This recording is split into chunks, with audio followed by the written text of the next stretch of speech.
The Japanese, however, had their own blueprint to stop the Americans, and they did. Upon receipt of Edson's orders, the raiders moved out while 2/5 approached the river.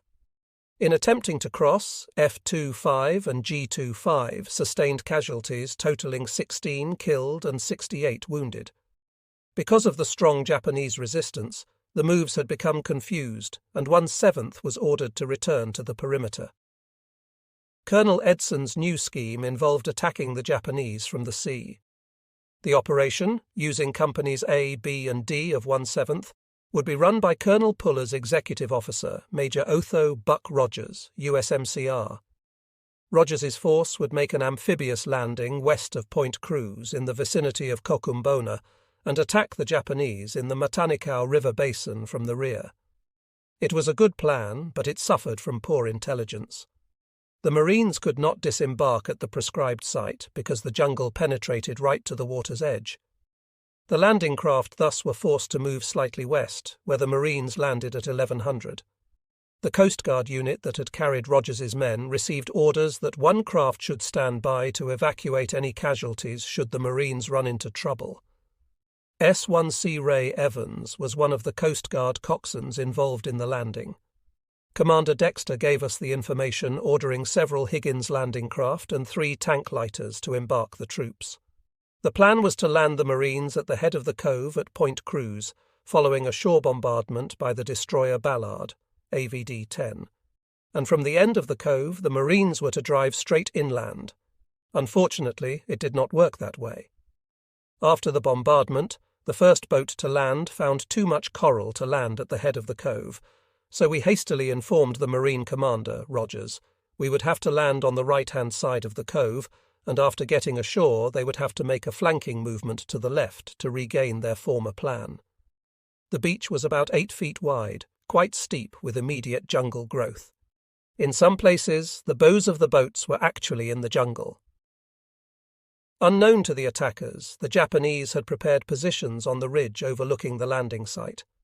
Ready to meet the Marines were members of 1st Lieutenant Yoshida's headquarters unit, 2nd Battalion, 124th Infantry, coupled with a machine gun platoon and the 3rd Battalion Infantry Gun Unit, and supported by 1st Lieutenant Shotaro Maruo's 1st Company and 1/3 of the 1st Battalion Machine Gun Unit commanded by 1st Lieutenant Futami.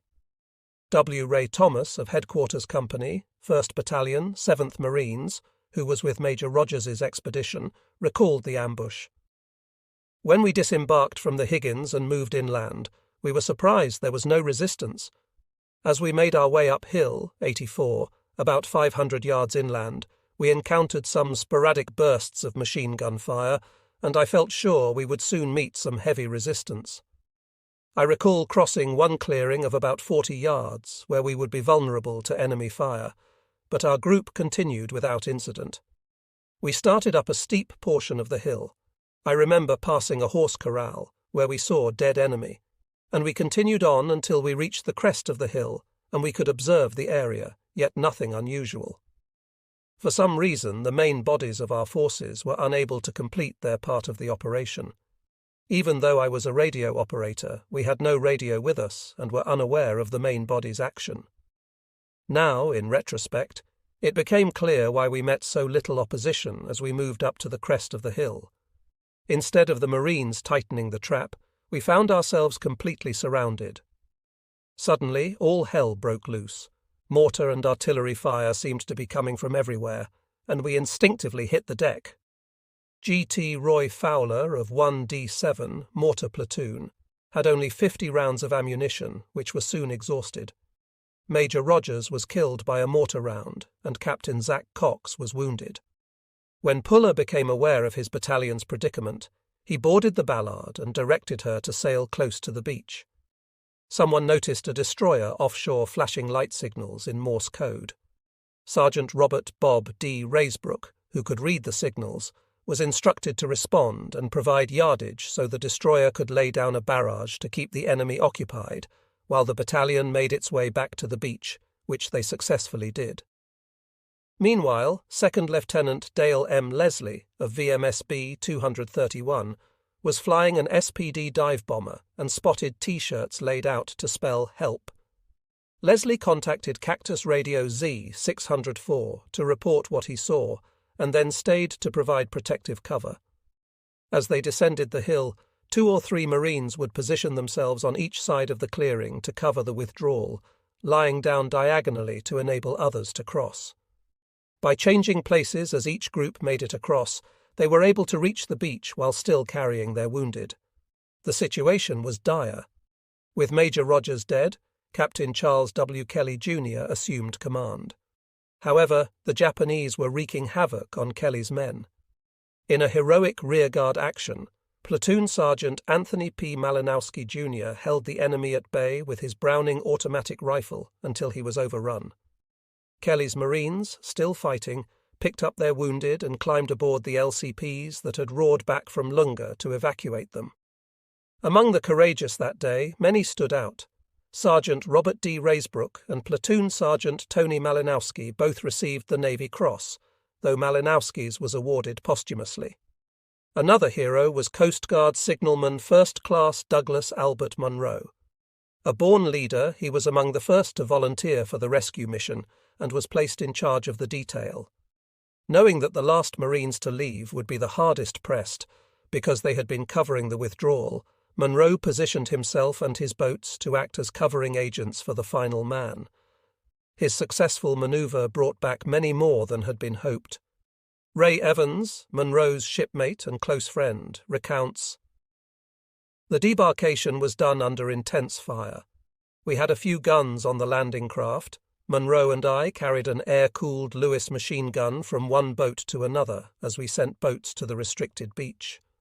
We managed to load most of the Marines from the same beach they landed on, but I was told they had 25 wounded and about the same number of dead left behind.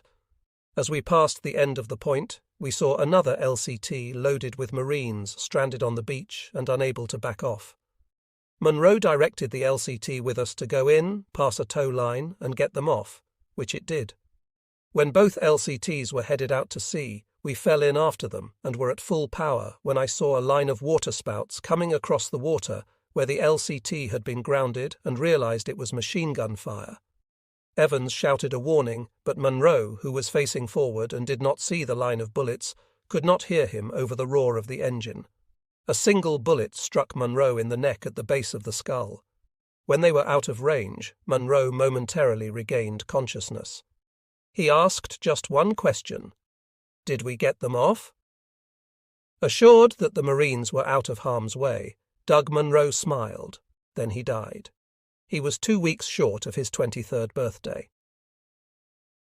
By the time Puller's battalion was safe, the Raiders and the 2nd Battalion, 5th Marines, had withdrawn. This unfortunate action cost the Marines 60 killed and 100 wounded. The Japanese reported finding 32 bodies, 1 water-cooled machine gun, 1 BR, 15 rifles, and 15 boxes of machine gun ammunition. Their losses included 1st Lieutenant Masayuki Kamei, Colorado of the 8th Company, 124th Infantry, and 2nd Lieutenant Shiseido, a platoon commander. History would record this action as the Second Battle of the Matanikau, but several Marines would name it the Dead Man Patrol. Some Marines loved Colonel Puller, while others referred to Puller's patrols as meat grinders. Between the 8th of September and the 2nd of October, the Tokyo Express brought more trouble for the Marines, delivering the 3rd Company, 1st Independent Artillery Mortar Regiment, under Captain K. Watanara, with its 12 Type 98, 1938, 50mm mortars, the 1st Company, 1st Battalion, 2nd Field Artillery Regiment, under Captain Kuni Ogiware, with its 4 105mm guns, the 2nd Company, 1st Battalion, 2nd Field Artillery Regiment, under Captain Masanao Nagao, with its 4 75mm guns, and the 2nd Company, 21st Heavy Field Artillery Battalion, under Captain T. Tanaka, with 2 batteries and 4 15 Sunam howitzers. These weapons would pose significant problems for the Americans. On the 27th of September, Lieutenant M.P. McNair of Scouting Squadron 3, flying an SPD-3 Dauntless, spotted and strafed a sailing schooner, the Daiwa Maru No. 2, carrying 8 or 10 Japanese troops off Mo Island in the Russell Islands. However, the weapons of McNair's gunner, ARM-2 CWM Ramber, had jammed, so McNair returned to the field and obtained another plane. He flew back to Moe Island and strafed the enemy troops as they neared the beach. On this second attack, he was accompanied by ENs, E. Fink in an SPD-3 of Bombing Squadron 6. McNair believes that in the 2 attacks he killed or wounded 5 or 6 enemy. On the 30th of September, 2nd Lieutenant Kashi, the 124th Infantry Regiment's intelligence officer, set up his observation point 1 kilo, approximately a half-mile, east of Kokumbona. 17th Army Headquarters ordered the 4th Infantry, commanded by Colonel Naomasa Nakaguma, to secure positions east of the Matanikau on the 8th of October for use by the artillery. The 1st Battalion, 4th Infantry Regiment, was to occupy the Point Cruz area and cross the Matanikau at its mouth, while the 3rd Battalion, 4th Infantry Regiment, crossed further inland. If successful, the Japanese would be able to deny the Matanikau Basin to the Americans. At about this same time, the transport Fuller, Ep.7, arrived at the offshore Lunga roadstead from Santo and discharged her passengers, including radioman Ted Kemper from CUB-1. Kemper had been at the Espiritu Santo radio station at a distant lookout post. Upon arrival at Lunga Roads, he carried a heavy canvas US mail bag filled with secret codebooks, including cryptographic aids and key lists for the NGK radio network. Until then, the command had been operating without specific codes and had managed, but barely. Kemper was met at the beach by Lieutenant Commander Lincoln, the radio officer of CUB-1, who took the sack from him without a word. When Lincoln ignored his salute, Kemper concluded that the place and the men there were not too friendly. He later learned that saluting in a combat zone was dangerous because it identified officers and presented attractive targets for snipers. The 1st Marine Division remained determined to destroy the Japanese adjacent to Point Cruz and drive them beyond the Pohá River, about 9,000 yards to the west. If this operation succeeded and a patrol base could be established at Kokumbona, Henderson Field would be safe from artillery fire. However, General Vandergrift's staff did not know that First Lieutenant Akio Tani, Pistol Pete, also called Hillside Harry, was bringing his 4 Type 92, 1932, 105mm Osaka arsenal guns all the way from Manchuria. These arrived early in October on the Sado Maru via Buin Bougainville and were stationed in the hills near the White River, the Isamu Gawa, about 5 miles west of Point Cruz. Lieutenant Tani had added an extra charge so that the shells would reach the perimeter.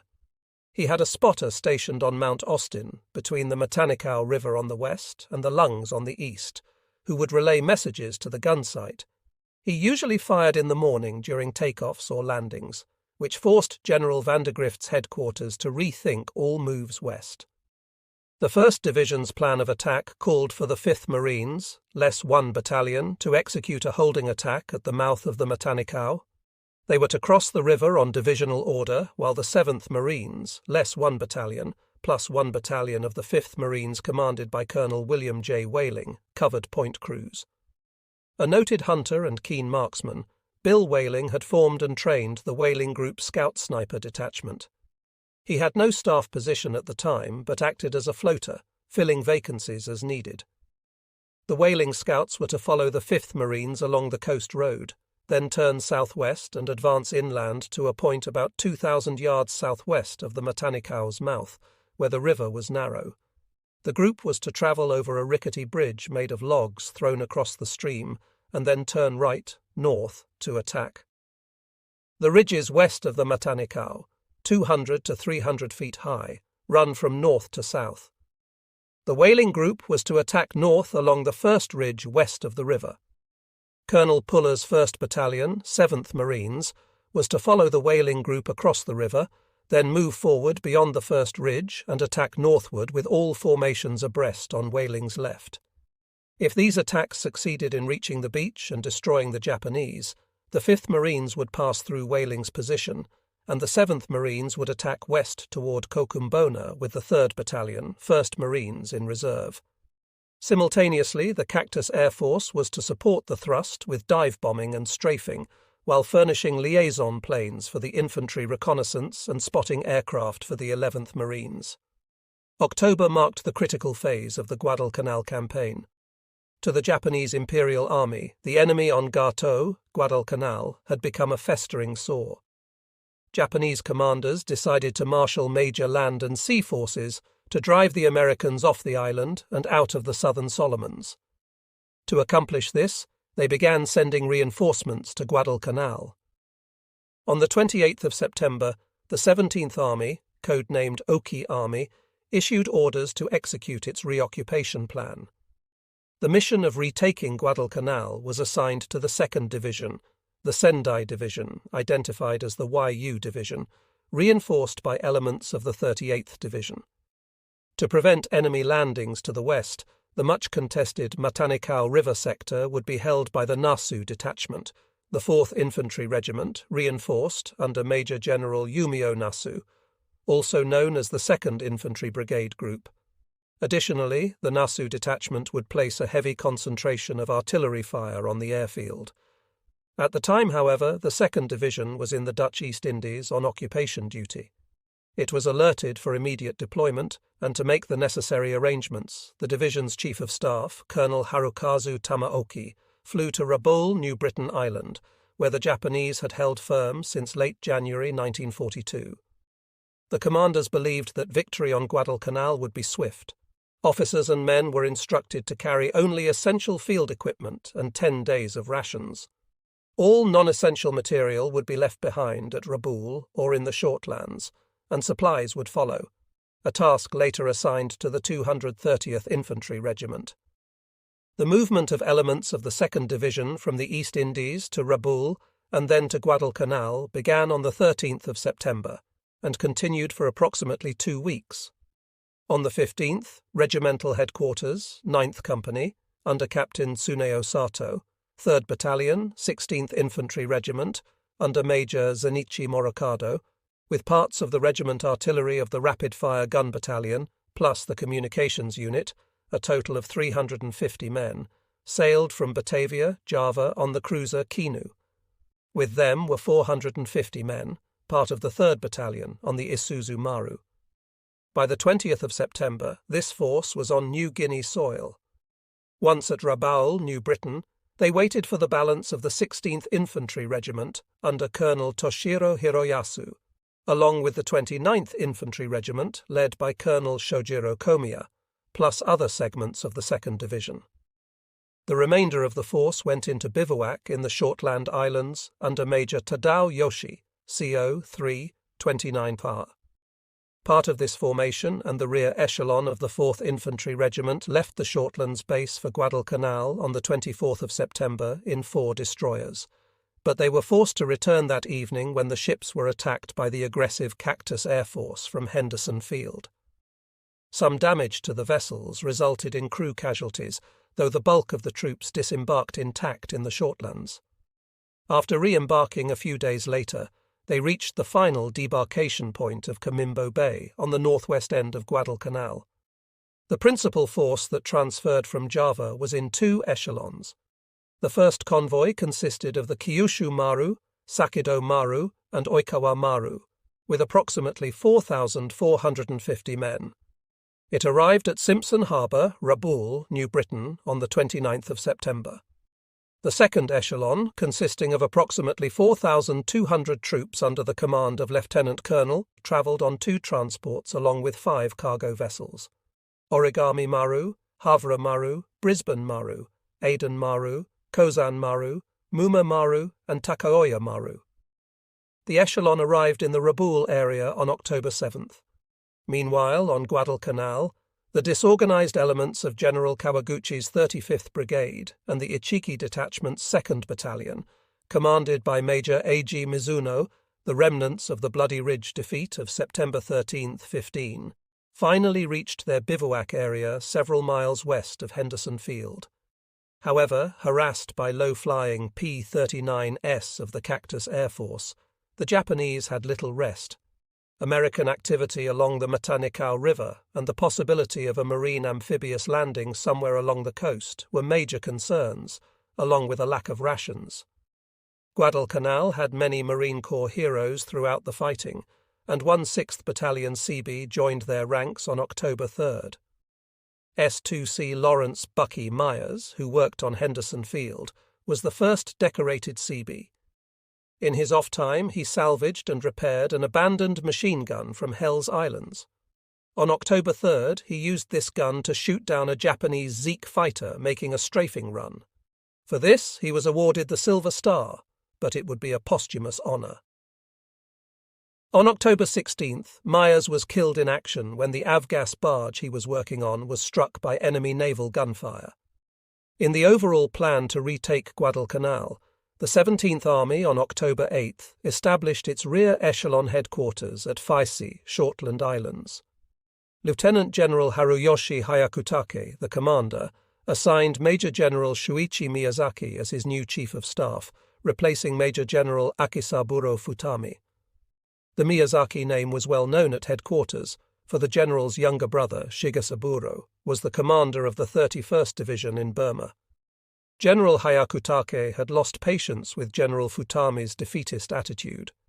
Futami had been critical of the Gato campaign, suggesting that reinforcing Guadalcanal was pointless after the defeat of the 35th Brigade and the loss of the Ichiki detachment. General Futami was thus put on the retired list and remained inactive. Major General Shuichi Miyazaki, the former chief instructor at the Japanese War College, was promoted to this new position. He gathered his new staff officers and selected enlisted men to escort his party to the assigned duty station. Among them were 39-year-old Colonel Masanobu Tsuji and Lieutenant Colonel Taro Sugita, who were attached to the Imperial General Staff. Colonel Tsuji had commanded a small group of select officers that had formulated Japan's 70-day campaign for the conquest of Malaysia and had been involved in the Kwantung Army campaigns of the 1930s. The young staff officers celebrated him as Japan's god of operations, for his plans had worked well in Malaya and Singapore. Guadalcanal, however, might be a different situation. At 0400 on October 9th, General Hyakutake and his officers boarded the destroyer Oyashio and sailed for RXN. They landed on the northwest coast at Kokumbona at 2100, where General Hyakutake established his advance headquarters in the area, identified as the Sento Shireijo, Battle Command Station, with a complement of 98, including 37 civilians. Upon his arrival, Hyakutake assumed administrative command of the forthcoming planned assault. He made a speech to the officers about the importance of the impending battle, emphasizing that, if necessary, the men should die for the emperor. 3 weeks later, Hyakutake would return to his headquarters in the Shortlands, and before his troops would depart the Solomon Islands in another 3 months, the general would lose some of his snow-white hair. He would be faced with 4 major problems: the Cactus Air Force, the shortage of food and medicine, a depleted army, and the unyielding Americans. Japanese transports that sailed out one day from the Shortlands or from Rabaul would return the next, forced back by Allied surface and air attacks. Troop losses en route were negligible, however, and all in this phase managed to reach Guadalcanal after the first or second attempt. Troops from the transports Kyushu Maru and Sakido Maru boarded the destroyers Shigure, Ayamai, Shirayuku, and Murakumo, and the cruisers Nishin and Yura in the Shortlands. They landed at Mamara on Guadalcanal, east of Kokumbona, on the night of October 5th.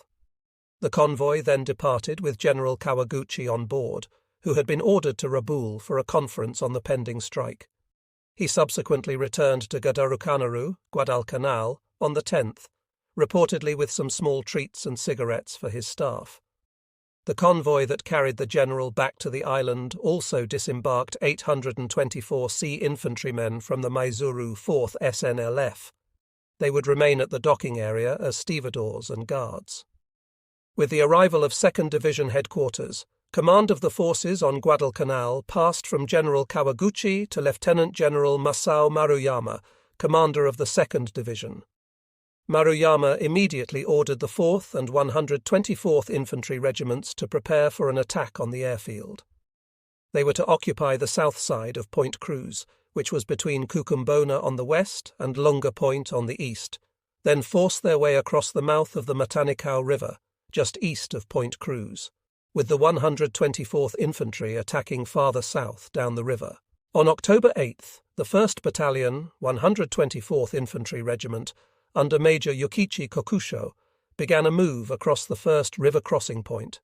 It succeeded, but then encountered the 1st Battalion, 7th Marines, and Colonel William J. Whaling's scouts. A severe battle ensued, and the Japanese were driven back. Major General Yumio Nasu noted that the 4th Infantry had lost 2 companies from Major Hichiro Usui's 1st Battalion. A Japanese report stated, "The 2nd BN was almost annihilated. The 1st Battalion was driven back by the enemy." Nevertheless, elements of the Japanese 2nd Division continued to pour onto Guadalcanal, arriving on fast destroyers that made nightly landings along the west coast between Camimbo Bay and Cocumbona. In contrast, supplies dribbled in on landing barges that staged down from the shortlands. Transports bringing a large number of men to the island during the nights of October 11th and 12 were protected by a covering force of Cruiser Division 6, comprising the Ioba, Furutaka, and Kinugasa. Although the cruisers were mauled by the Cactus Air Force, the transports managed to get through safely. The 230th Infantry Regiment, the Shoji Butai, under the command of Colonel Toshinari Shoji, was also involved in the Ga-To reinforcement effort. Sergeant Hisakichi Hara, who spent 100 days on Guadalcanal as a member of the Headquarters Company, 1st Battalion, related the story of the Shoji Butai. On September 20th, 1942, Sergeant Hara's 230th Infantry Regiment, which was part of the 38th Division, was assigned to the 17th Army for duty in the forward area. After reaching Simpson Harbour at Rabaul on October 7th, the 230th received orders to deliver ammunition and supplies for the 2nd Division, which was then engaged in fierce fighting on Guadalcanal. On the Rabaul Wharf, 6 transports were loaded: Sasago Maru, Nankai Maru, Sado Maru, Sakido Maru, Kyushu Maru, and Azumasan Maru. The convoy carried 38 pieces of heavy artillery, from 15 cm guns to 28 cm howitzers, along with Major Eiji Sekiya's 1st Battalion and Major Yasuhei Oneda's 3rd Battalion, 230th Infantry, 1 battery of the Mountain Artillery Regiment, the 38th Field Anti-Aircraft Battalion under Lieutenant Colonel Yasuzo Nakamura, the 45th Field Anti-Aircraft Battalion, the 3rd Battery Less 1 Platoon under 1st Lieutenant Masanori Yamada, 1 company of the 47th Field Anti-Aircraft Battalion under Lieutenant Colonel Masayo Fujiyama, the 1st Company, 38th Engineer Regiment, under Captain Tadao Wakabayashi, and 1 section of the 38th Division Signal Company under Major Ryoichi Ito. At 1400 on October 12th, about 100 miles from the Shortland Islands anchorage, the Japanese transports were attacked by 30 aircraft of the Cactus Air Force. A second attack occurred at 1530. Both were ineffective, however, and the ships sustained no damage. The convoy arrived off Tassafaronga Point on the northwest coast of Guadalcanal early in the evening of October 14th. The effort began to unload onto lighters, which plied between the transports and the shore. According to Major Eiji Sekiya, commander of the 1st Battalion, 230th Infantry, almost 10,000 crates and boxes had to be on shore within 24 hours. At 0830 the following morning, October 15th, the Cactus Air Force again began bombing and strafing the transports. The Sasago Maru, Kyushu Maru, and Azumasan Maru were seen burning, but personnel, ammunition, rations, and most of the equipment had been successfully landed before the 3 ships were sunk or beached by airstrikes the next day. Additional Japanese forces subsequently arrived on the northwest coast between Camimbo Bay and Cocumbona, and replacements for the 124th and 4th Infantry Regiments arrived in late October. October was also a critical month for the Americans. On the 3rd, a handful of Marines arrived on Guadalcanal from Noumea, New Caledonia, as part of the forward echelon of the 1st Marine Air Wing, the specialists that were to help manage the day-to-day operations of the Cactus Air Force. Radioman CPL, Charles A. Buser, was among them. 11 skilled radio and radar men had flown to Guadalcanal aboard a South Pacific Combat Air Transport, SCAT, R-4D of Marine Corps Squadron VMJ 252. Buser wrote, "We were hardly the most valuable part of the cargo. Lashed down were about a dozen 55-gallon drums of aviation gas. None of our group had experienced even 1 hour of combat, and we only had a vague idea of where Guadalcanal was located. We were in for a shock." On arrival, the area on and around Henderson Field gave the appearance of a moonscape due to the numerous bomb and shell craters. In fact, the Strip had been the target of an air raid just prior to our landing. We did not have the slightest hint of where to go or what to do. We spent that first night on the slope that ran from the west end of the airfield down to the Lunga River. The following morning, Lieutenant Walter R. Giles, USMC, the officer in charge of communications on Pagoda Hill, instructed us to find a couple of tents in the coconut grove and to dig at least 2 foxholes. We were to report to him at 1200 on October 5th at the pagoda. Chuck Buser's radio work area was a tunnel near the famous pagoda. The tunnel system had been constructed by crews from the 6th Naval Construction Battalion under Chief Carpenter's mate Walter H. Joslin and shipfitter First Class Irwin J. Rose. They had worked around the clock to dig 4 underground passages to protect the surface-housed equipment from Japanese air and sea attacks, and to provide a zone of safety for key command functions. The crews worked 3 8-hour shifts on the side of Pagoda Hill, a few hundred feet from Henderson Field. The first shaft, named the Joslin Tunnel, was 107 feet long by 7 feet wide. It housed irreplaceable equipment. The second tunnel was 68 feet long and had 3 rooms, an air operations center, a switchboard area, and a radio communications area. The third tunnel housed the division command post, the impact center. The fourth tunnel, 125 feet in length, had 2 rooms, each 30 feet long, 8 feet wide, and 8 feet high. It had been built for naval intelligence. These underground crawlways became the nerve center for the direction of the Guadalcanal campaign. Buser notes, "The radio room was roughly timbered and large enough to accommodate our transmitter, a receiver, some work tables and benches. Radar was new and primitive, and you could identify the operators by their bloodshot eyes. At that time, Lieutenant Giles was the only man there who understood the system. He set up the equipment and then had to teach us how to use it. We had gone through radio school at Jacksonville, Florida, but were ill-prepared for the work at hand.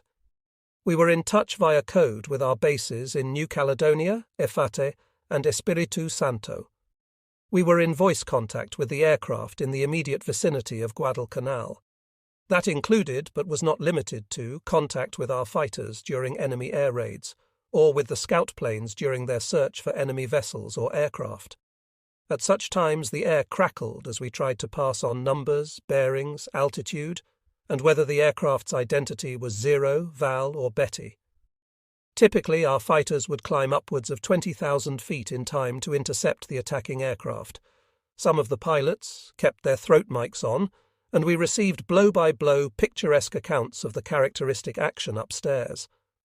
As enlisted men, we radio operators were limited as to what information we could pass on to the pilots, and it was sometimes touchy. When asked for information by a pilot, we had to answer, "Roger, wait."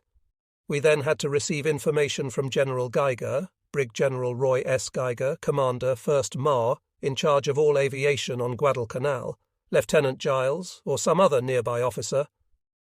This delay irritated the men upstairs, who had their lives and ours on the line, but somehow it worked. Our call letters were Z604, and that number was burned into the brain of everyone who ever worked the circuit.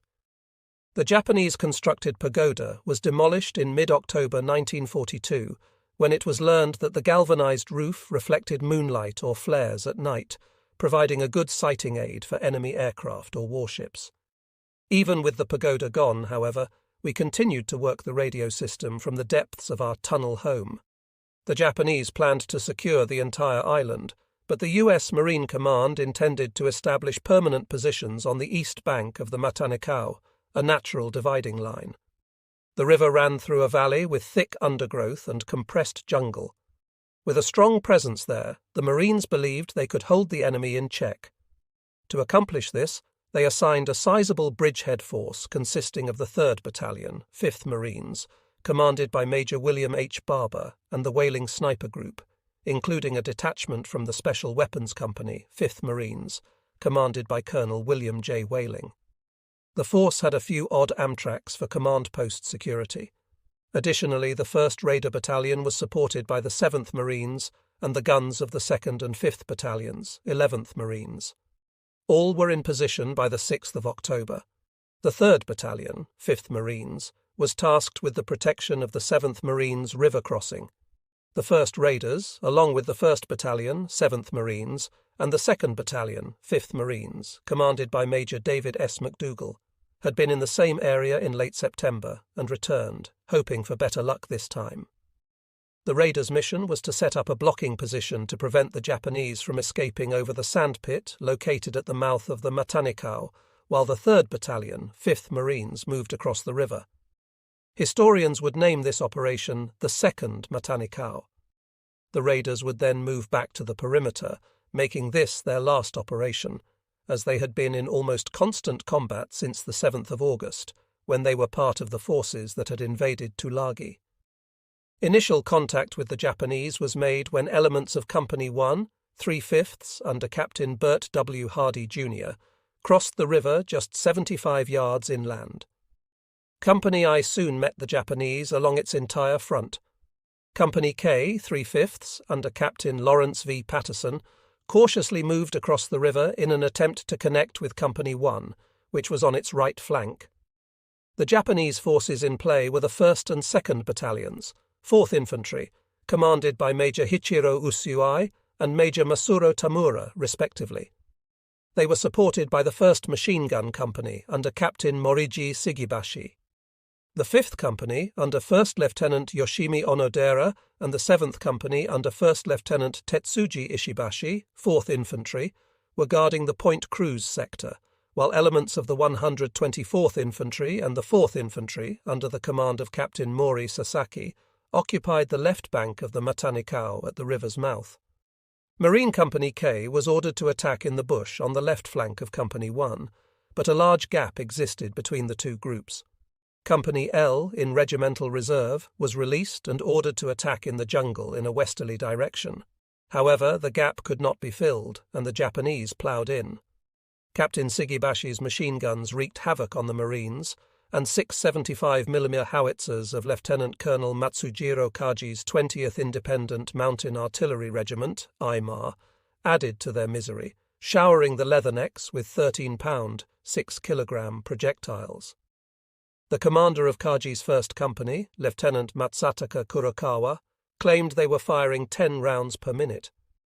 The 11th Marines returned counterfire, but the artillerymen were stymied by limited visibility and the lack of essential sound and flash ranging equipment necessary for effective counter-battery fire, which had been left with their rear echelon in New Zealand. At 0800 on the 6th of October, with Raider Officer Major Lew Walt in command, Company A of the 5th Marines moved in a westerly direction through the tangled brush toward the Matanikau River with L35 on its left flank. Strong resistance was holding up Company L, but Company A pressed forward to the shore and hastily installed a barbed wire defence at the area's former positions held by I-35. Meanwhile, Company C, 1st Raiders, was ordered to move from its rest area at dawn and report to Colonel Edson, the new commander of the 5th Marines, as the regimental reserve. The formation was then placed under the temporary command of Major Walt, now Regimental Operations Officer, R3 of the 5th Marines, recently promoted to Major. Walt had won the Silver Star at Tulagi and was considered a rising star in the Marine Corps. Hostile resistance stalled 2 unsuccessful attempts to advance up the river. At 1500, Raider Companies B and E were also ordered to report to Major Walt. That evening, Company A raiders held a triangular defense position of the river and the beach. Company B held the left and rear of Company A, and Company C held the left flank of Company B, with its left section connected to K35, a well-protected position. But yet another problem appeared: the drenching rain that turned the riverbanks into soupy mud.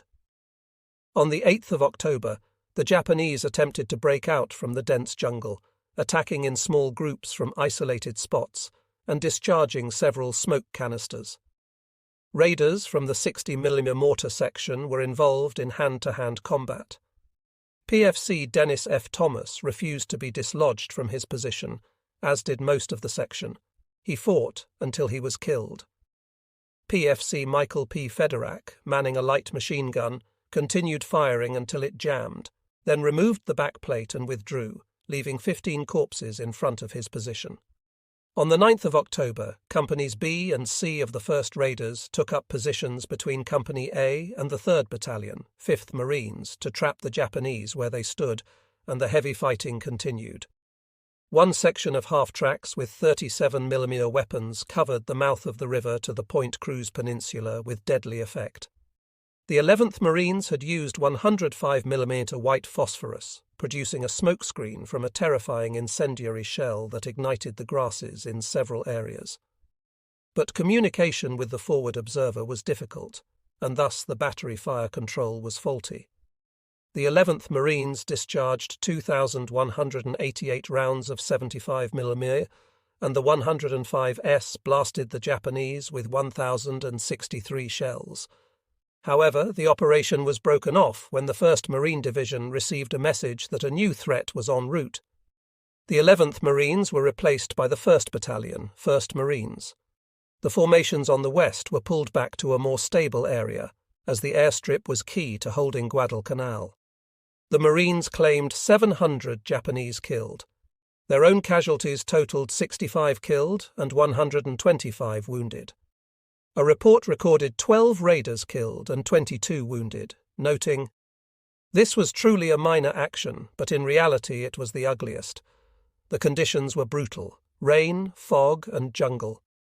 We, in the ranks, awakened on the morning of the 8th in a nasty mood. Wet from the rain and hungry, most of us were bearded and muddied, hardly ready for battle. Generally, we felt that the division had other units they could have added to their reserve. Despite these conditions, the leaders took us in hand and instilled in each of us the necessary will to fight. Blame the Japanese and take it out on them, we did. The loss of 10 mortarmen was disturbing. Had we made an attack on the pocket in the daytime, we may have saved some lives. But I am certain that the conditions were not right for a daytime attack." According to Frank J. Guidone, now a sergeant with Company A, 1st Raiders, "The fight was hours of hell. There was yelling, screams of the wounded and dying, rifle firing and machine guns with tracers piercing the night, a combination of fog, smoke, and the natural darkness. Truly an arena of death. I remember vividly looking seaward from my foxhole and seeing the Japanese tangled up in our barbed wire while our machine guns cut them to pieces. I was on a patrol the next morning and viewed the bodies of our slain mortarmen. Most of them were killed in their foxholes, bayoneted and knifed. They were armed with pistols and were killed as they filed in to fill the gap we had in our line. A few days later, the 1st Raiders embarked on APAs and headed for New Caledonia. We did this sadly in view of the personal losses we suffered at the battle on the Matanikau River. The next day, 2nd Lieutenant Nakayama's 17th Army Mobile Ground Radio Squad was assigned to the 35th Brigade as the communication unit for the pending new assault on Henderson Field. Within a few days, a radio command post under Lieutenant Takeoka was established at the foot of the Mount Austin mass of hills. This important communication junction later established phone connections between the 17th Army headquarters at Kokumbona and the artillery spotters on the Mount Austin range and its Hill 903, called Kochi, meaning high ground, U.S. Hill 89. On 14 and the 15th of October, the weapons of the 47th Field Anti-Aircraft Artillery Battalion began firing to assist in softening up the airfield prior to the attack, yet all they did was make a racket.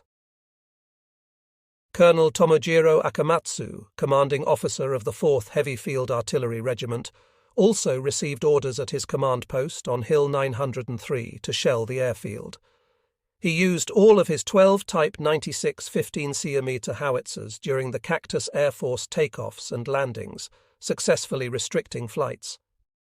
At dusk on the 14th of October, Colonel Akamatsu's 1st Company under 1st Lieutenant Takeo Fuse positioned its 15 howitzers about 400 yards west of the old Nippon Navy headquarters at Point Cruz to harass the marine perimeter.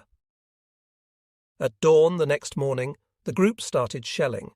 Fires were started in the hangar area and the oil dump, which further disrupted air activities. Using his spotting binoculars from his perch on Hill 903, Akamatsu could see 6 guns in the vicinity to the rear of the pier at the Marines Naval Operating Base, NOB, and 4 of what appeared to be 155mm howitzers on the northeast side of the airfield. He counted 6 B-17S and about 30 fighters. He relayed this information to Captain Kuta Miyabe of 2nd Company and to 1st Lieutenant Naburo Hara of 3rd Company, and both put their 15 Siamese into play, dropping 95 rounds on the airstrip. The commander of the 2nd Field Artillery Regiment, 2nd Division, Colonel Masuo Ishizaki, also received a copy of the directive to shell the airfield. Thus he ordered Captain K. Onodera's 5th Company and Captain K. Suzuki's 9th Company to begin firing their Type 38 improved 75mm howitzers every 30 minutes on 15 and the 16th of October. By the 18th, they had blanketed the area 4 times during the day. As this was proceeding, 1st Lieutenant Akio Tani's 7th Heavy Field Artillery Regiment had arrived from Manchuria via Rabaul on the 14th of October with his 2nd Company, and had established a forward observation post on Hill 903 of Mount Austin. His 4 10-cm weapons were set up in the White River area at 0800 on the 16th, where he ordered his gunner to fire for 3 hours at 10-minute intervals. Meanwhile, Comsopac continued to ship reinforcements to Guadalcanal. On the 13th of October, 210 men from the 2nd Echelon of the 1st Marine Air Wing and a detachment from the 4th Marine Replacement Battalion arrived aboard the Xailin, APA-3, one of the vessels in what the Marines called the Noumea Express, a convoy of some 19 warships with men and materiel from Noumea, New Caledonia. With the airmen came 2,852 GIs of the 164th Infantry Regiment from North Dakota, the vanguard of the New Caledonia-based Americal Division, a new unit officially formed in May 1942 from 3 National Guard regiments. The 164th, men generally older than most of the Guard units, was a tough regiment with a proud history and sorely needed on Guadalcanal to replace some of the men of the 1st Marine Division who were beginning to suffer from the unrelenting tropical diseases and inadequate food. They arrived at Guadalcanal in Admiral Turner's flagship, the Macaulay, the Wacky Mac, and disembarked at the Kukum docks.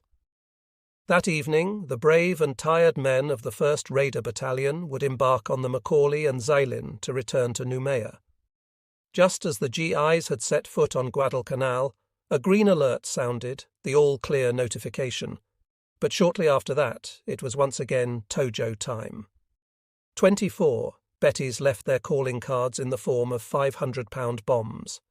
When some cartons of the 164th's total 3,200 tons of foodstuffs vanished during the melee, directly under the watch of the regiment's MPs, the Army GIs were quickly introduced to one of the Marine credos. Take what you can and don't get caught. Sergeant Roy A. Lindbergh of the 164th Infantry wrote to his sister, "Stuff was piled up on the beach. It was in this condition that our first bombing raid caught us. Condition red, air raid," someone yelled. The Marines told us to find a hole. I found a shallow ditch which seemed like ample cover at the time and good observation spot. My curiosity soon came to an end, however, when a whistling bomb fell some 100 feet away. We saw men scurrying with stretchers. For radioman Chuck Buser, the most terrifying time on Guadalcanal was the black night of the 14th of October. The 15-centimeter weapons of the Japanese 4th Heavy Field Artillery Regiment under Colonel Tomojiro Akamatsu had hit the perimeter during daylight on the 13th. That evening, a solo spotter plane dropped a flare, followed by an illumination shell, a star shell. It announced trouble. The Imperial Navy had sent the heavies from the 8th Fleet, the battleships Haruna and Kongo, to neutralize the marine compound. At 23:36, shortly before midnight, their 14-inch guns began to pound the island with new anti-personnel high-explosive shells, type Sanshiki, starting from a point off White River. Moving at 28 knots, the two ships shelled the Henderson field area from one end to the other. At 0023, the ships began firing again on their return course. The Kongo's assistant gunnery officer, Sadada Ikichioshima, reported that his ship had fired 331 armor-piercing and 261 incendiary shells. The Haruna had fired 294 armor-piercing and 189 anti-personnel high-explosive APHE shells. The Kongo's 6-inch guns deposited 27 shells on the airstrip. The Harunas dropped 21. In 80 minutes, the battleships threw 12 shells per minute at Henderson Field, setting in motion the plan to keep the airfield in disarray. To all who were there, the assault seemed to span a lifetime, yet the torment was not over for those on the receiving end. That night, the cruisers Chokai and Kinugasa, accompanied by the destroyers Amagiri and Mochizuki, flung their 5- and 8-inch shells into the airfield, setting afire the airfield's fuel dump. When the attack ended, it had almost decimated the Cactus Air Force, leaving only 11 dauntless SBDs operational. 47 other aircraft were damaged, including all the Navy's TBF Avengers, which were hauled off to what the men called the Geiger Boneyard in the clearing next to the airfield.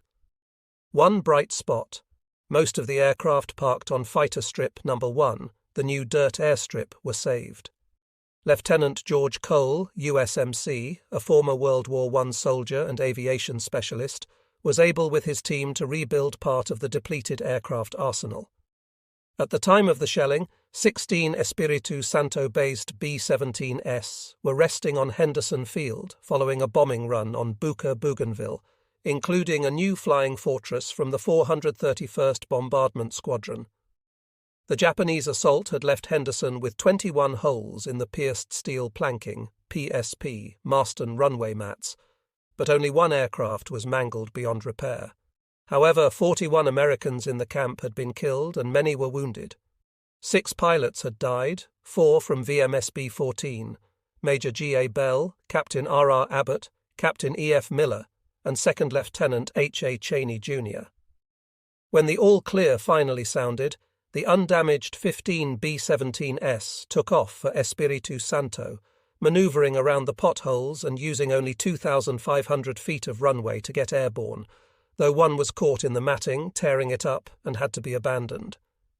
The aircraft of the 67th Fighter Squadron also escaped serious mishap that day. The P-400, P-39S, the clunkers, or winged trucks, were left intact. Only 2 of the P-39S were damaged. Nevertheless, when the dust finally settled, the camp area was filled with enormous shell holes. Lieutenant Harold H. Larson, detachment commander of U.S. Navy Squadron VT-8 torpedo planes, had no aircraft to fly because of the destruction, and thus joined the infantrymen on the perimeter.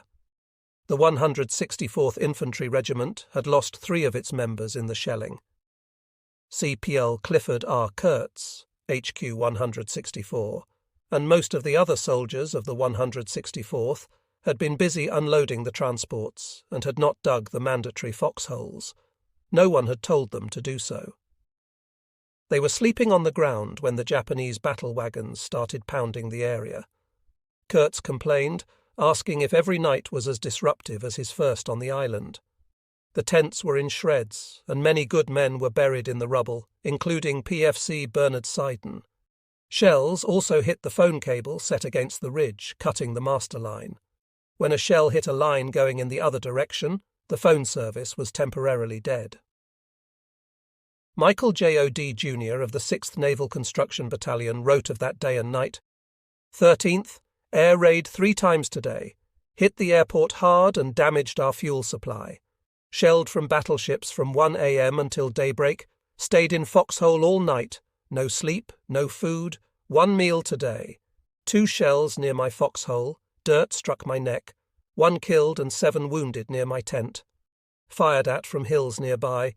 This has been our worst day and night. Army landed today. Shelled for 4 hours tonight. 14th, air raids all day. Bombs dropping all night. Haven't slept for 48 hours. We'll try and get a few hours sleep tonight. 15th and 16th, these last 4 days can be explained as plain hell. Arville L. Jones of CUB-1 recalled, "Oh God, what destruction! Shattered palm trees dangled at odd angles. Our tent was flat, a pile of rags. A huge piece of shrapnel rested right in the middle of it." Although PFC Larry Gherkin of Company L, 3rd Battalion, 5th Marines came through the barrage, he almost had a 400-pound Japanese souvenir to take home.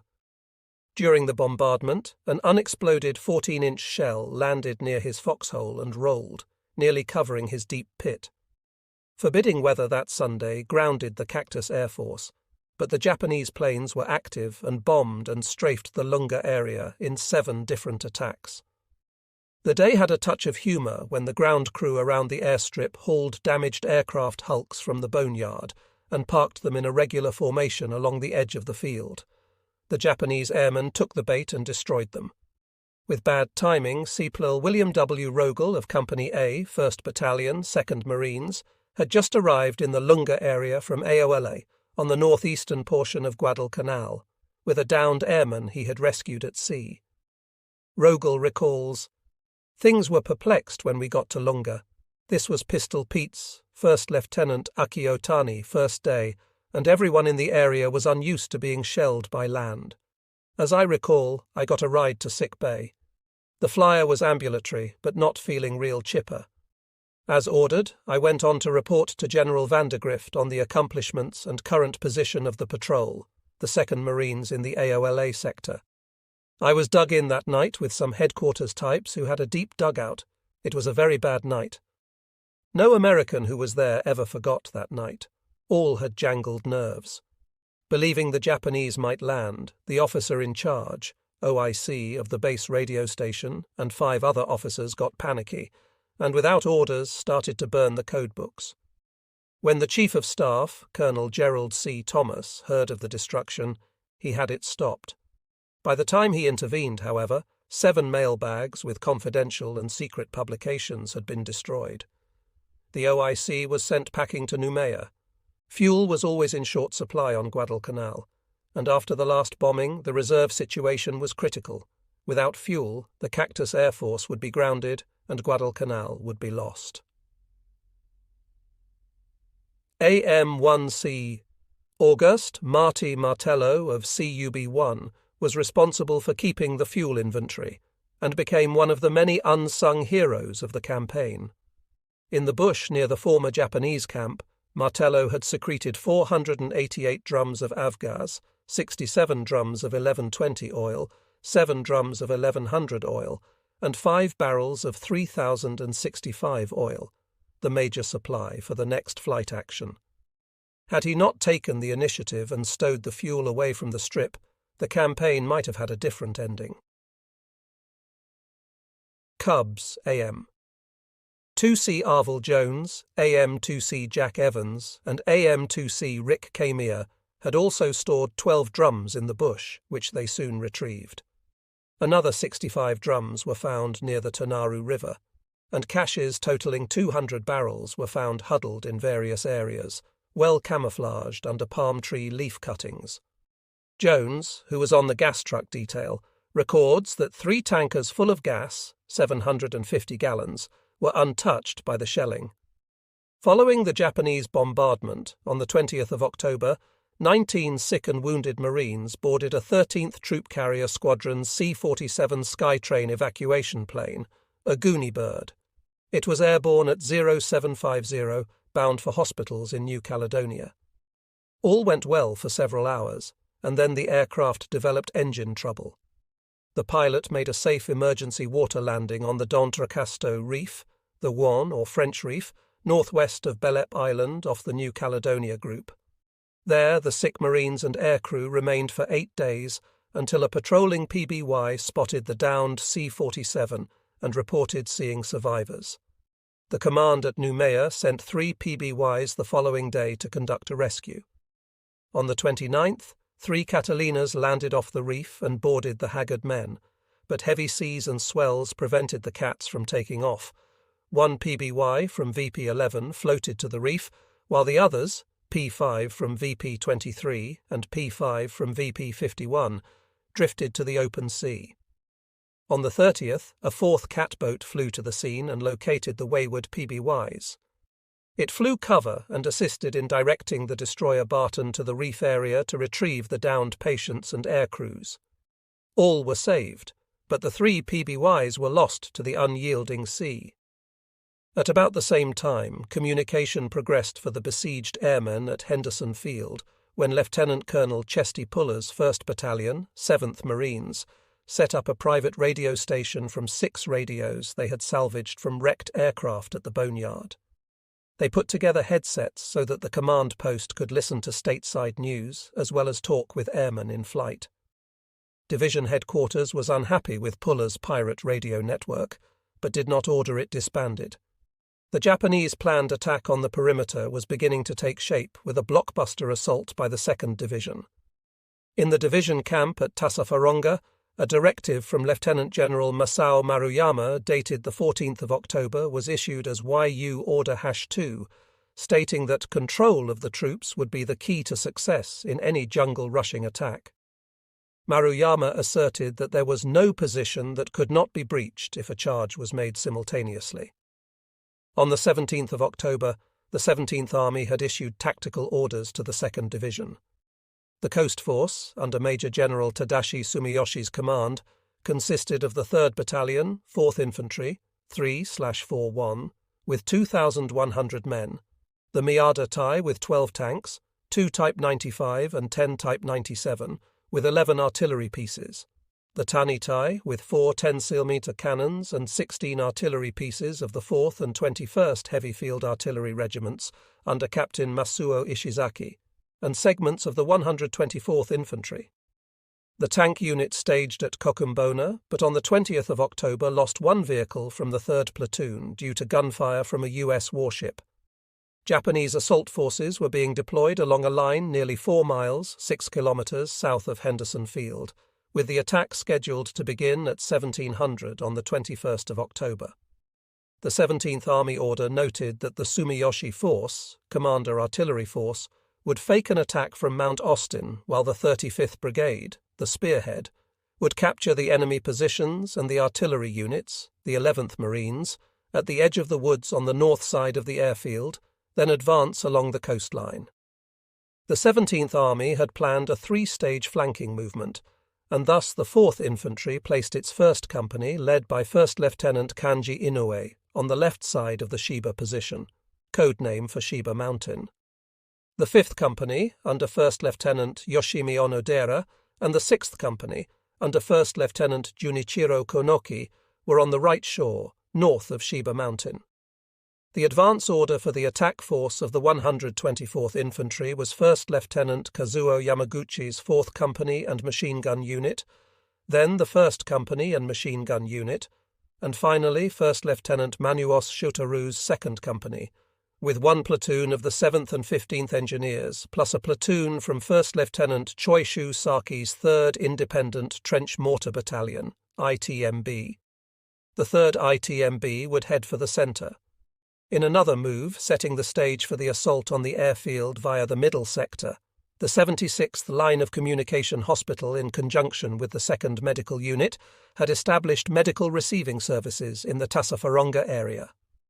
While the enemy was thus preparing to push the Americans off the island, the U.S. Navy was trying to furnish enough avgas to keep the Cactus Air Force flying. Japanese aircraft and submarines often harassed the slow-moving tankers attempting to haul fuel to Guadalcanal, and although some made it through, some did not.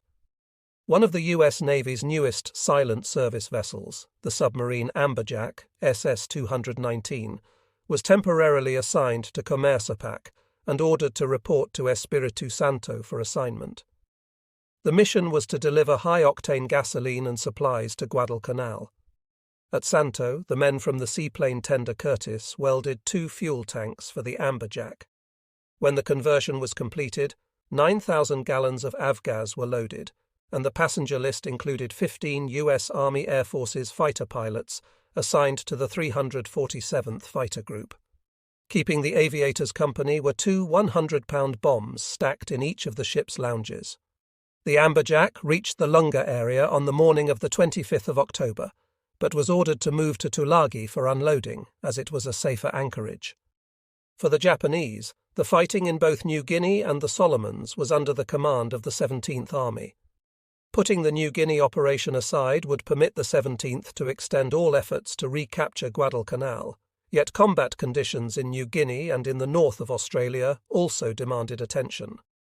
To consolidate both efforts, Imperial General Headquarters, IGHQ, activated the 18th Army under Lieutenant General Hataso Adachi to the New Guinea sector with the ultimate goal to capture Port Moresby, relieving Lieutenant General Haruyoshi Hyakutake of that responsibility.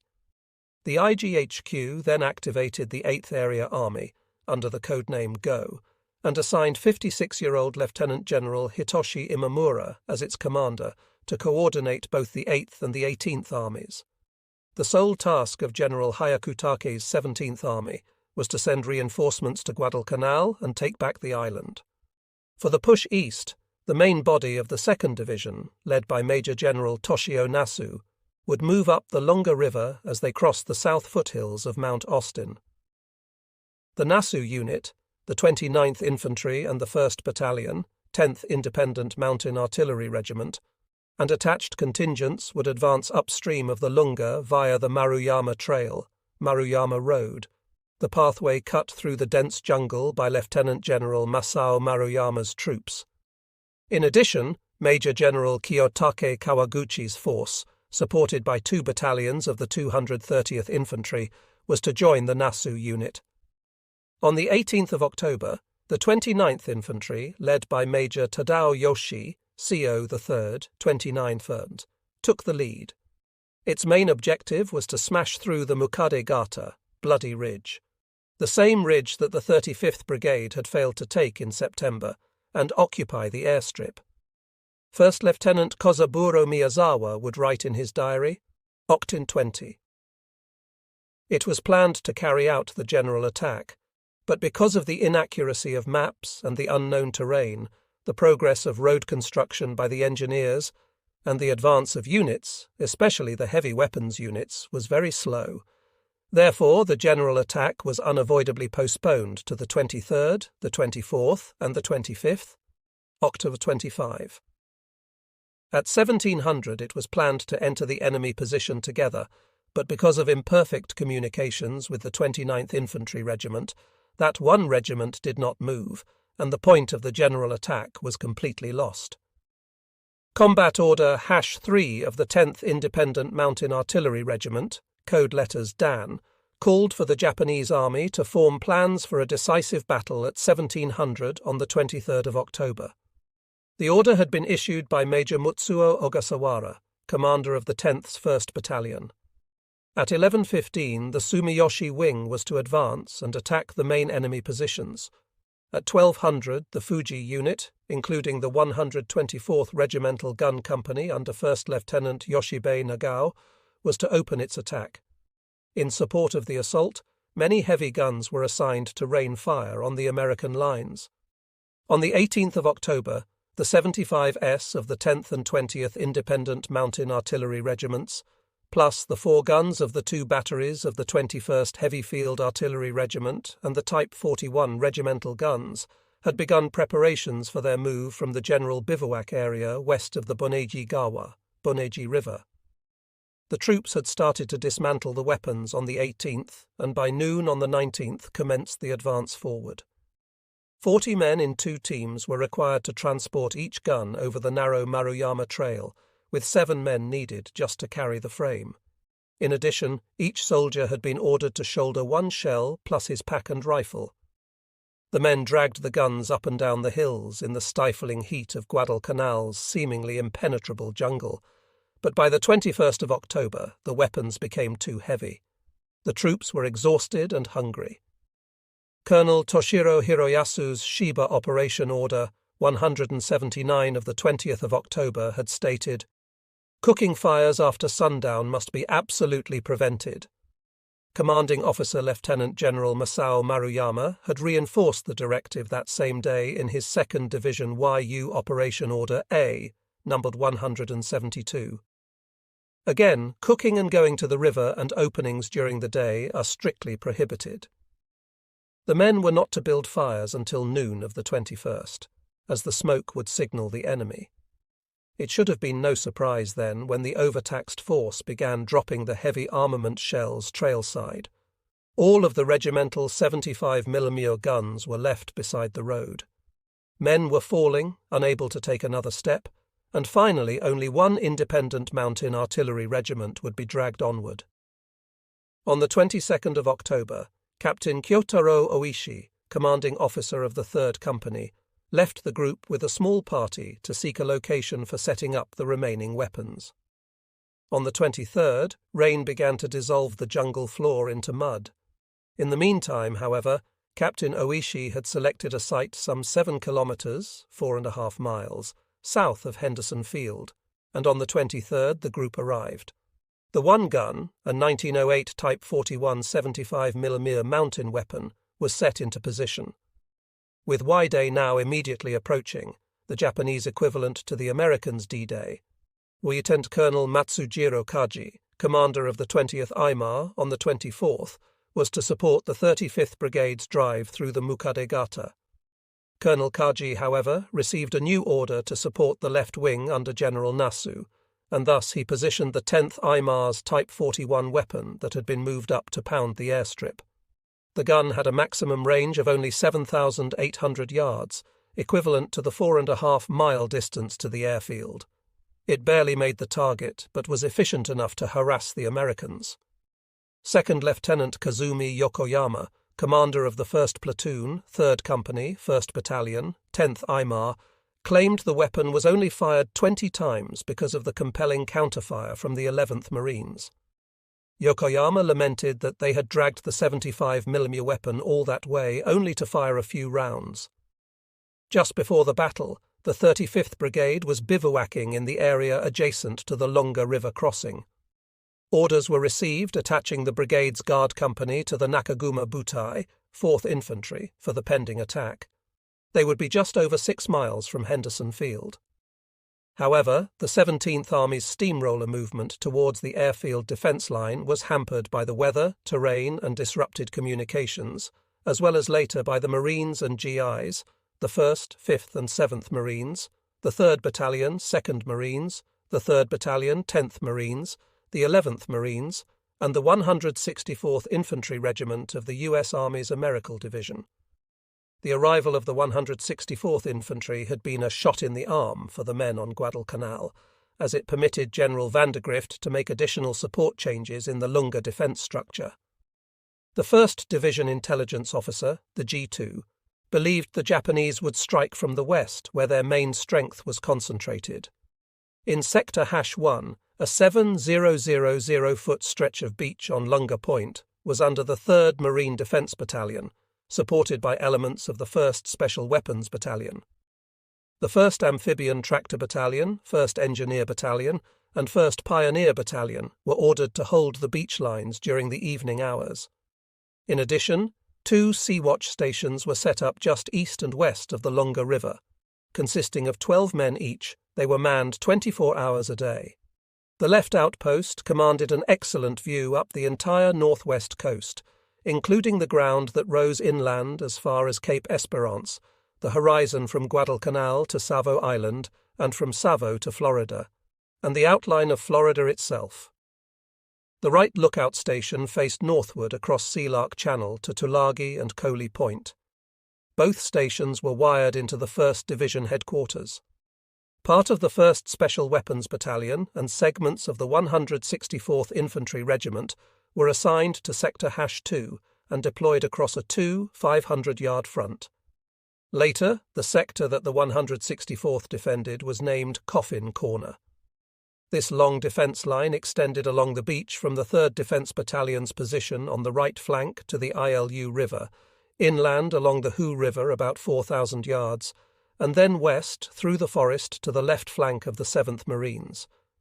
The 7th occupied about 2,500 yards of sector #3 between the 164th Infantry's right flank, 3rd Battalion, and the Lunga River, including the south slopes of Bloody Ridge, Edson's Ridge. The 1st Marines held a 500-yard expanse of jungle area between the Lunga River and the left flank of the 5th Marines, who held sector #5, the western corner of the perimeter. The 2 battalions, both the 1st and 7th Marines, held the Matanikau line called Dead Man's Corner, supported by segments of the 1st Special Weapons Battalion and 1 battalion of the 11th Marines. These were the airfield garrison's staunch defences set up to meet the upcoming Nippon offensive. The Japanese 2nd Infantry Division had issued its attack plan back on the 10th of October. In principle, the division would concentrate its components at the head of Matanikau River and under cover of artillery fire would assault the enemy position and seize Henderson Field with one blow. The main movements extended from the northern edge of the Mount Austin Mass to an area adjacent to the beach. The attack had been prearranged to commence about the 18th of October, and the 4th Infantry Regiment, less the 3rd Battalion, was to be responsible for holding the landing point between Kamimbo Bay and the Matanikau River and for protecting the roads. On the right flank was to be the headquarters, 35th Infantry Brigade, the 124th Infantry Regiment, the balance of the Ichiki Detachment, the Kuma Battalion under Major Eiji Mizuno, the 2nd Anti-Tank Battalion, less 1 company, half of the 2nd Company, 2nd Engineer Regiment under Captain Akimasa Kishi, and a unit of medical troops. At the centre were to be 2 companies of the 29th Infantry Regiment's Light Mortar Unit, the 9th Independent Rapid-Fire Gun Battalion under Lieutenant Colonel Jukichi Yamamoto, part of the medical troops and engineers, and part of 1 company from the 2nd Engineer Regiment under Captain Akimasa Kishi.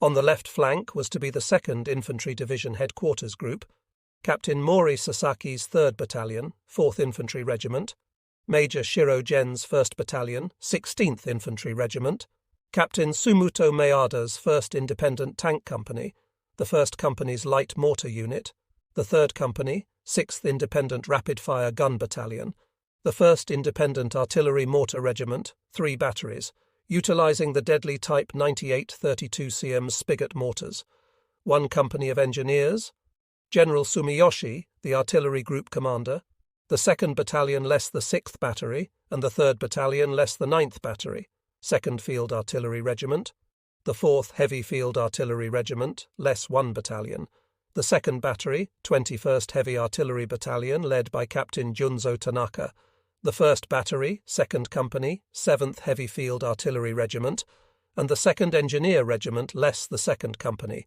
plus the 39th Road Construction Unit, with Colonel Takuzo Takahashi, 2nd Engineers, as the engineer commander. The attack reserves were to be under Colonel Toshiro Hiroyasu, commander of the 16th Infantry Regiment.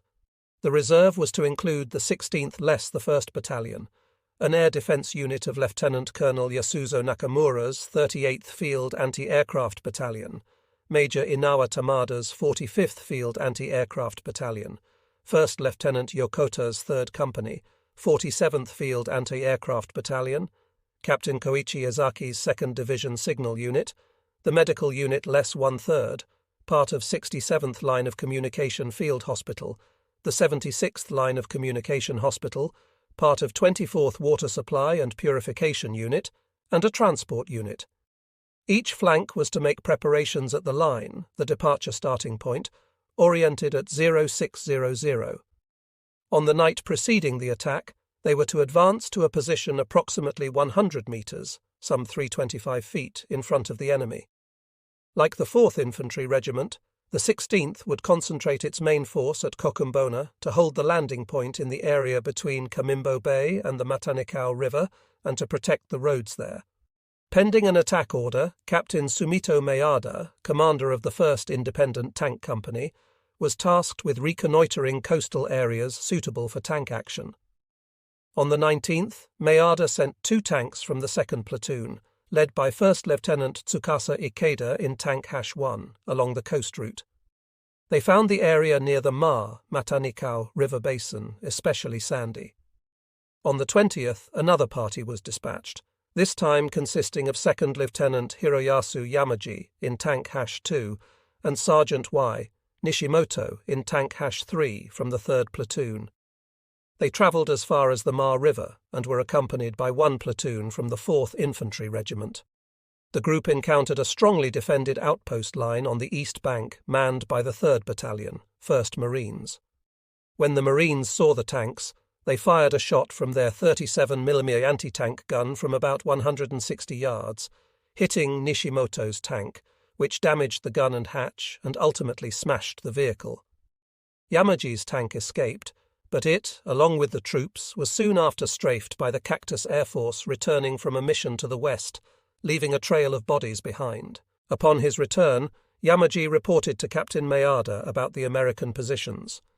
Miyada then approached General Sumiyoshi to suggest that the tanks should not attempt to cross the sandbar, but should only be used to break through the airfield defences. The general's response was, "The plan stands." Captain Miyada's junior officers were not pleased with the prospect of operating on sandy soil. They were trained tank operators and were aware of the difficulties of crossing such a surface.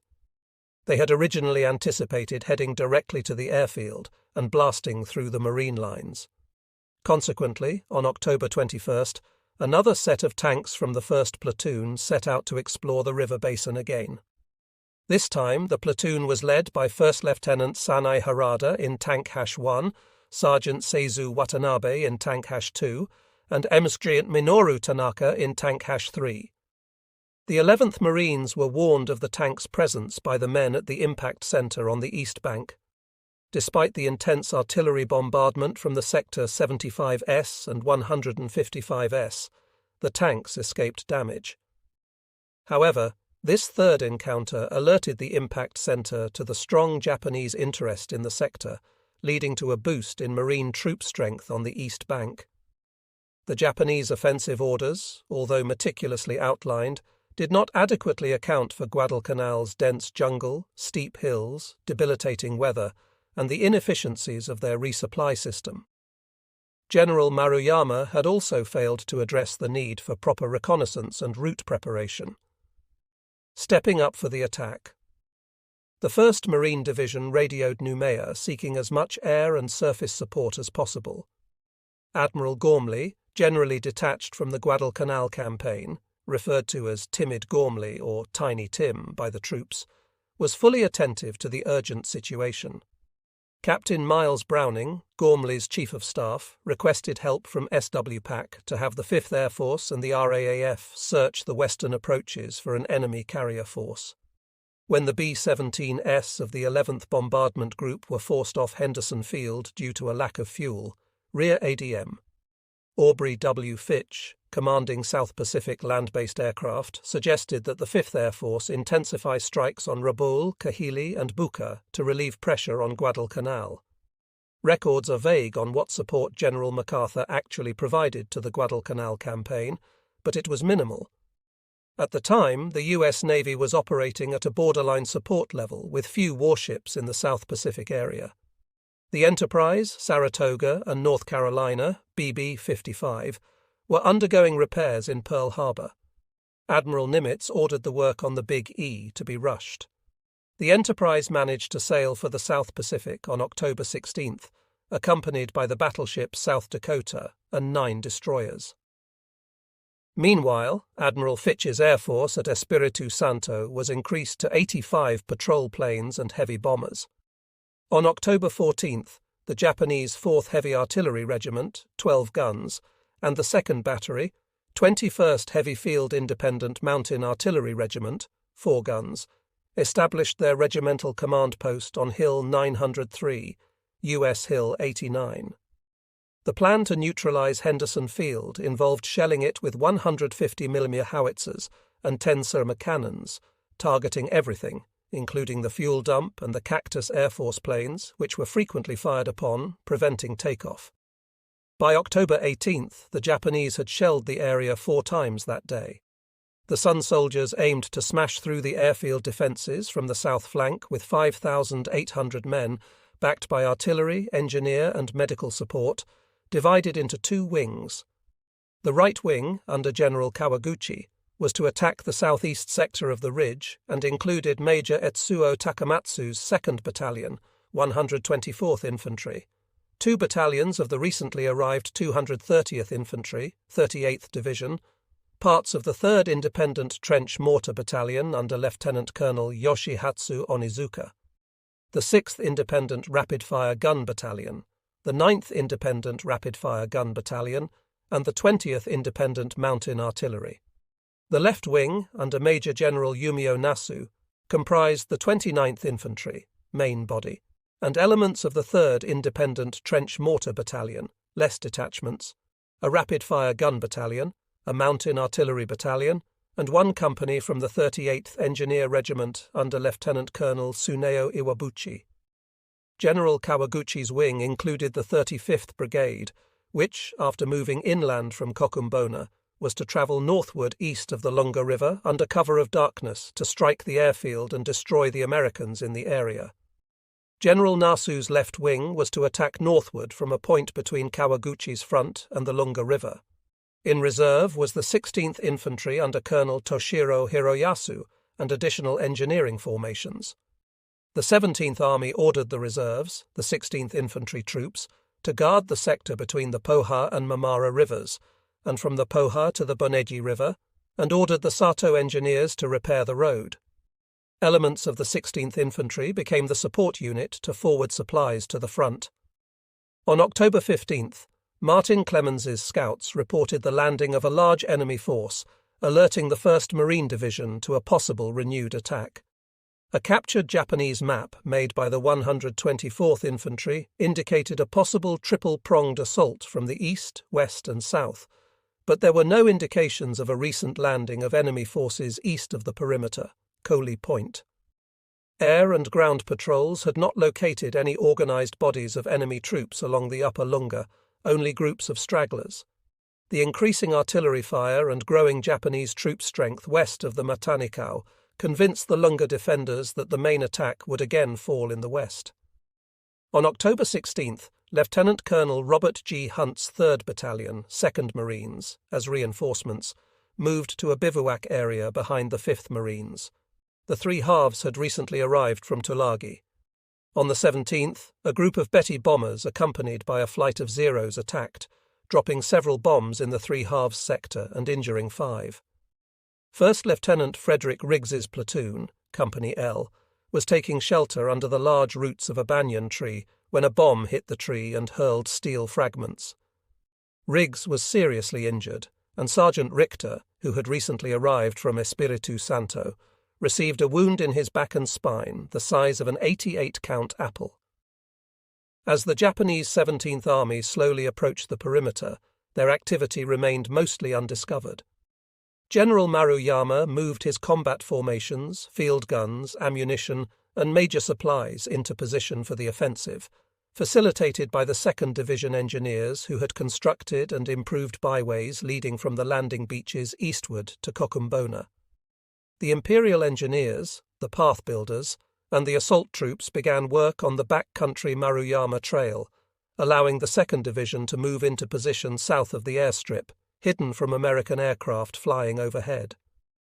This nearly iron-bound thin path ran southward from the 17th Army Assembly Point at Kokumbona, turned east to cross the Matanikau and Lunga rivers south of Mount Austin, and then followed the Lunga north downstream to a point near the American lines. The Japanese movement along the 35-mile narrow spiral trail extended for about 15 miles through the bottom expanse of Guadalcanal's jungles, where enormous trees, thick vines, and slippery hills with dense undergrowth made walking difficult for soldiers. Nevertheless, the Japanese troops advanced amidst the inhospitable vegetation, through the overhanging forest that blocked much of the sun and limited their vision.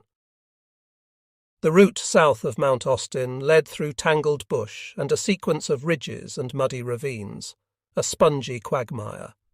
Sergeant Hisakichi Hara of the 230th Infantry described the arduous march on the Maruyama Trail. The path that ran along the coast made a right turn at a place called Kokomo into a valley between two hills. From here, labouring under miserable conditions, our engineers had opened a way.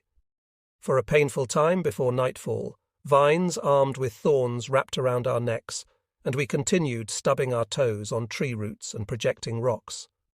After a few days of this, our uniforms were in tatters, and we had many open sores constantly irritated by being soaked with sweat. The jungle was filled with rotting trees and luminous insects, which we used to smear on the backpacks of each man, so we could see the one in front as we marched. We trudged on at the bottom of an ocean of foliage that denied us the benefit of sunshine, in extreme discomfort. The trail had taken us through the jungle, but now high and steep mountains thrust up before us. Sweat streamed from us as we marched, and a canteen full of water was a lifeline. Scrambling up and tumbling down, we kept going. Thinking to fall by the way would be the end, we shrugged off the shadow of death and urged ourselves on, saying, "We have not yet engaged in battle with the enemy. Dying here would be dying in vain." Coordinating with the naval bombardment, we were told the army would attempt to envelop and destroy the enemy in one stroke. However, our units making our miserable way over bad terrain were advancing too slowly, and 1 or 2 precious days were lost, so we were unable to reach our deployment point at the scheduled time. On the 20th, the date set for the offensive to begin, we had finally reached the Lunga River crossing, but there was no airfield, and there remained 15 to 20 kilometres, approximately 10 to 12 miles, of rough trail still ahead. That evening we began to make the crossing. The provisions we brought with us had already reached bottom, being only enough for 1 day remaining. Then we received the word that the offensive had been postponed to the 24th. Soon we would feast on Yankee food, Roosevelt rations, breakfast biscuits, and coffee. The 17th Army units continued their gruelling march from their assembly point at Kokumbona toward the line of departure east of the Lunga River.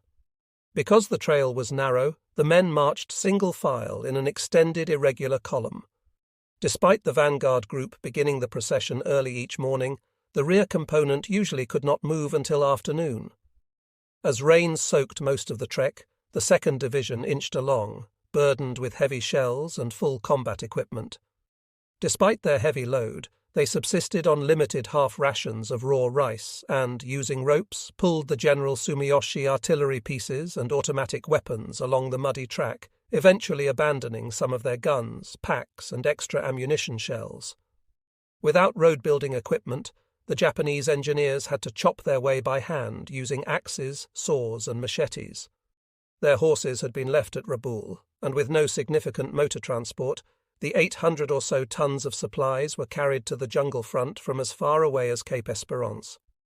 Timing was crucial to the plan, but the attack management team did not account for the uncertainties of jungle travel. As a result, when the attack began, most of the troops were not in place at the proper moment, leading to a meagre, though determined, thrust at the onset rather than a protracted assault. Adding to October's complications was the pervasive island malady. Except for Kawaguchi's formations, the Japanese 2nd Division attack troops were almost untouched by what was called the Gato sickness. In contrast, General Vandergrift's Marines suffered from malaria, dysentery, malnutrition, lack of sleep, and inadequate replacement clothing. Operation Shoestring should have been the name for the Guadalcanal mission. Everything was in short supply, even writing paper. It is understandable that the Japanese expected to surprise the Americans in such a situation, especially considering that the jungle and mountainous terrain allowed them to remain hidden from the Cactus Air Force. However, the Americans were well entrenched in positions on the ridge mounds in anticipation of an attack, and cannoneers of the 11th Marines could zero in firepower for any threatened sector. General Maruyama faced problems when his attack forces fell far behind schedule. He had rescheduled Y Day, and then because some troops were still not at their line of departure, he rescheduled it again to the 24th. Even so, some formations, although in place, were not aware that the attack date was changed. One such unit was the Coast Wing. The scheme was to involve a swift knockout blow. Instead, it became a 2-night dragged-out battle. According to Sergeant Hara, the plan of the operation was for Sumiyoshi's artillery in the Western Shore area to launch a diversionary attack while the main assault force travelling over the trail was deployed south of the airfield with the right wing commanded by General Kawaguchi and the left wing commanded by General Nasu in one concerted assault to drive the enemy to the beach and then annihilate them. On the 24th, as the 1st and 2nd Battalions, 124th Infantry, moved out to deploy at their appointed place, an order came through that the commander of the 230th Infantry under Colonel Toshinari Shoji would relieve General Kawaguchi and assume command of the right wing. Colonel Shoji would launch the attack by the first light of the 25th. Sergeant Hara added, "The right wing, in order to be able to make our approach to the enemy's left rear, turned off the mountain trail and pushed on to the headwaters of the ILU River, and then waded down the river to arrive at the appointed place." An unknown diarist from the 4th Infantry Regiment wrote, "The general attack is to be made on the 24th. The 2nd Battalion of our 4th Infantry Regiment, under Major Masuro Tamura, is to defend the coast. The 3rd Battalion, under Captain Mori Sasaki, and the Oka Regiment, 124th Infantry, are to attack the airfield located on the right bank of the Matanikau River. The 29th Infantry is to attack on the rear flank of the airfield. The 230th Infantry, under Colonel Toshinaro Shoji, will participate in the capture of the airfield. The 16th Infantry, under Colonel Toshiro Hiroyasu, will be in the reserve for the division." Sergeant Major Taneka of the 29th Infantry surveyed the American lines and reported, "The enemy munitions assembly point and storehouses are located in various sites along the shore extending from 1.5 kilometers to 3 kilometers in the river mouth on the right side of the Lunga River. There seems to be an enemy munitions assembly area in the vicinity of the Nakagawa-Ilu River and the enemy defense equipment in the grassy plateau, Bloody Ridge." The initial Japanese offensive action was an early mistake that occurred in the Matanikau River section, named Hell's Gate by the Marines. Due to a communication muddle, elements of the 4th Infantry and the 1st Independent Tank Company had not received word of a change in the plans, and therefore began their action a day early, on the 23rd. At 14:40 that day, the attack had been rescheduled to 1700 on the 24th, but the message took 4 hours to reach the tank unit, which had already begun its move. Captain Sumoto Mayada's tanks on the 23rd were supported by the troops of Major Masuro Tamura's 2nd Battalion, 4th Infantry. Mayada's company included 104 men in 4 platoons, including the command platoon with 1 Type 95 Hargo light tank, the 1st platoon with 3 Type 97 Chiha tanks, the 2nd platoon with 3 Type 97 tanks, Mayada's own 3rd platoon with 3 Type 97 tanks, and 1 maintenance vehicle. The scheme was to hit the Marines with the initial wave on the right, led by 1st Lieutenant Tetsuji Ishibashi's 7th Company, 4th Infantry, and on the left by 1st Lieutenant Yoshimi Onodera's 5th Company, while 1st Lieutenant Junichiro Konoki's 6th Company was held in reserve. The 2nd Machine Gun Company under 2nd Lieutenant Chikanosuke Sato set up its guns on the west bank and prepared to support the assault. At 1700 on October 23rd, the tanks began their run. Major Tamura's 2nd Battalion, 4th Infantry, approached the west bank of the Matanikau River. This sector was vital to the success of the attack, as it was the only point where tanks could cross and then head directly for the airfield. The problem, however, was the obstacle of the sandbar and the defences on the other side of the river. The infantry was to engage the Americans and break through in cooperation with the 2nd Division's frontal assault on the airfield, but when the coast force had jumped off too soon, it had signalled that an attack was underway, a costly mistake. In addition, the tanks were slow in their breakout because they had to manoeuvre around a litter of Japanese that had been killed earlier. Captain Mayada had planned to attack using all his tanks in a direct assault on the marine lines, but his own was having engine trouble and had to be left on the coast route. He was forced to join 2nd Lieutenant Hiroyasu Yamaji in the H-1 tank, 3rd Platoon. At dusk on the 23rd, the Marines were quickly alerted by heavy blasting of weapons as 9 tanks, supported by the 6th and 7th Companies, 4th Infantry, burst out of the jungle on the west bank. What was anticipated as a battle-winning lightning strike quickly turned into a disaster. Mayada's tank commanders used an action that had been successful in China. 3 tanks began firing their short-barreled 57mm guns at the other side, hoping the Americans would return fire and expose their positions. However, the Marines had become combat-wise and did not respond. When the 9 noisy iron monsters appeared out of the west jungles in an attempt to smash a passage across the sandbar, the tracers from the Marine gunners set the brush on fire so that the tanks were fully silhouetted and became choice targets. The tanks in the lead, which were followed by Lieutenant Itabashi's 7th Company, took heavy casualties as they crossed the sandbar and were stopped cold. Bodies were floating everywhere. Facing the Japanese was a fire base of 81mm mortars of the 3rd Battalion, 1st Marines, and 3rd Battalion, 7th Marines, with their regimental 75mm anti-tank guns mounted on half-tracks. They were backed by artillery of the 11th Marines, which had zeroed in between the Matanikau River and Point Cruz. The 75mm half-tracks were dug in the centre of the sandlot, behind the emplaced 37mm anti-tank guns of the 1st Battery, 1st Special Weapons Battalion. The 11th Marines pounded the area. They had a combination of 1075 and 105mm guns set up to concentrate on Kukum on the coastal trail, just where the tanks and troops had gathered, and they immediately began firing. In a series of barrages encompassing a 600 to 800-yard-wide boxed-in area between the Matanikau River and Point Cruz, the Marines on the east side of the Matanikau attacked the oncoming troops with every weapon they had. The loose sand hampered movement, and the support infantry, 2 companies of the 4th Infantry, took a beating as they fought to cross the sandbar. Sergeant Shohei Haga, or 4Y, remembered, "Others who were in the front line, undeterred, hurtled over the dead and penetrated." In the run, the first tank was that of the 2nd Platoon leader, 1st Lieutenant Tsukasa Ikeda. It was disabled when PFC Joseph D.R. Champagne of Company M, 1st Battalion, 1st Marines, slipped a grenade in the tracks. Its engine was still running, and as the tank backed away from the barrier, the half-track of 2nd Lieutenant Thomas C. Mather opened fire at point-blank range. Lieutenant Ikeda's tank slid sideways 20 yards into the sea. Ikeda and his gunner, Sergeant Nagayoshi Miyashita, were killed, though 2 others escaped. Tank H-2, Sergeant Kuniharu Yamada, and Tank H-3, Sergeant C. Hara, both of the 2nd Platoon, were halted by the sand and were wrecked by gunfire. 2 were killed and 2 saved in each tank.